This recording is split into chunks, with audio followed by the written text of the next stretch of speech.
मेरे पास तुम हो।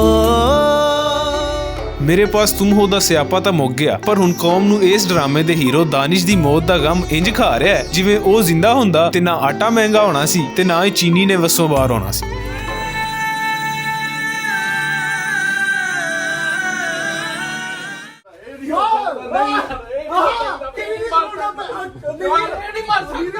हेलो मम्मा,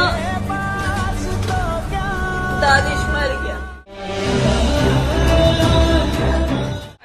दानिश मर गया पुत्र, इन्ना दुख तो मैं विष्णु नहीं होया। ਬਹਰਾਲ ਸਿਆਸਤ ਆਪਣੀ ਥਾਵੇਂ ਤੇ ਡਰਾਮਾ ਆਪਣੀ ਜਗ੍ਹਾ। ਇਹ ਗੱਲ ਮੰਨਣੀ ਪਵੇਗੀ ਕਿ ARY ਨੇ ਇੱਕ ਦਰਮਿਆਨੇ ਦਰਜੇ ਦੇ ਡਰਾਮੇ ਦੀ ਮਾਰਕੀਟਿੰਗ ਐਡੇ ਵਧੀਆ ਤਰੀਕੇ ਨਾਲ ਕੀਤੀ ਕਿ ਇੰਜ ਲੱਗਦਾ ਹੈ ਜਿਵੇਂ ਅੱਜ ਤੀਕਰ ਬਣਨ ਵਾਲੇ ਡਰਾਮੇ ਇਹਦੇ ਸਾਹਮਣੇ ਕੁਝ ਵੀ ਨਹੀਂ ਸਨ। ਜ਼ਰੂਰਤੋਂ ਵੱਧ ਲੰਮੇ ਡਾਇਲਾਗ, ਬੇਤੁਕੇ ਸੀਨ ਤੇ ਹਕੀਕਤੋਂ ਪਰੇ ਕਹਾਣੀ ਨੂੰ ਇੰਜ ਡਰਾਮਾਟਾਈਜ਼ ਕੀਤਾ ਗਿਆ ਕਿ ਉਹਦੀਆਂ ਇਹ ਖਾਮੀਆਂ ਪਿੱਛੇ ਰਹਿ ਗਈਆਂ। ਡਰਾਮੇ ਦਾ ਹਰ ਕਿਰਦਾਰ ਇੰਜ ਲੱਗਦਾ ਹੈ ਜਿਵੇਂ ਅਰਸਤੂ ਦੇ ਮਾਮੇ ਦਾ ਪੁੱਤਰ ਹੋਵੇ। ਸਾਰੇ ਹੀ ਇੱਕੋ ਜਿਹਾ ਫਲਸਫਾ ਝਾੜਦੇ ਨੇ ਤੇ ਇਸ਼ਕ ਦੇ ਮਾਮਲੇ ਵਿੱਚ ਸਾਰੇ ਹੀ PhD ਲੱਗਦੇ ਨੇ। ਇੱਥੋਂ ਤੀਕਰ ਕਿ ਨਿੱਕਾ ਜਿਹਾ ਬਾਲ ਵੀ ਆਪਣੇ ਅੱਬੇ ਨੂੰ ਮੁਹੱਬਤਾਂ ਦੀਆਂ ਪੀਂਘਾਂ ਚੜਾਉਣ ਦੇ ਵੰਨ-ਸਵੰਨੇ ਤਰੀਕੇ ਦੱਸਦਾ ਸਿੱਧਾ ਉਸਤਾਨੀ ਹੋਰਾਂ ਨੂੰ ਆਪਣੀ ਨਵੀਂ ਬੇਬੇ ਬਣਾਉਣ ਟੁਰ ਪਿਆ।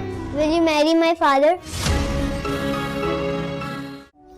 तुम जाओ अपनी मामा को फोन करो और उनको बताओ कि पापा के लिए लड़की ढूंढी है। ਬਹਰਾਲ ਸਭ ਕੁਝ ਦੇ ਬਾਵਜੂਦ ਮੇਰੇ ਪਾਸ ਤੁਮ ਹੋ ਨੇ ਮੌਜੂਦਾ ਦੌਰ ਵਿੱਚ ਚੰਗੀ ਮਸ਼ਹੂਰੀ ਹਾਸਲ ਕੀਤੀ ਤੇ ਚੰਗਾ ਚੂਰਨ ਵੇਚਿਆ ਹੈ। ਦਾਨਿਸ਼ ਦੇ ਅਨੋਖੇ ਹਾਰਟ ਅਟੈਕ ਉੱਤੇ ਰੋਂਦੇ ਲੋਕੀ ਹਾਲੇ ਵੀ ਉਡੀਕ ਰਹੇ ਨੇ ਕਿ ਕਦ ਇਸ ਡਰਾਮੇ ਦਾ ਸੀਕੁਅਲ ਬਣੇ ਤੇ ਦਾਨਿਸ਼ ਹਸਪਤਾਲੋਂ ਬਾਹਰ ਨਿਕਲਦਾ ਰੂਮੀ ਨੂੰ ਆਖੇ ਕਿ ਪੁੱਤਰ ਮੈਨੂੰ ਡਰਾਮਾ ਮੁੱਕਣ ਤੋਂ ਬਾਅਦ ਦੱਸਿਆ ਗਿਆ ਕਿ ਹਾਰਟ ਅਟੈਕ ਵੱਡੇ ਮੀਆਂ ਹੋਰਾਂ ਵਾਲਾ ਹੀ ਸੀ।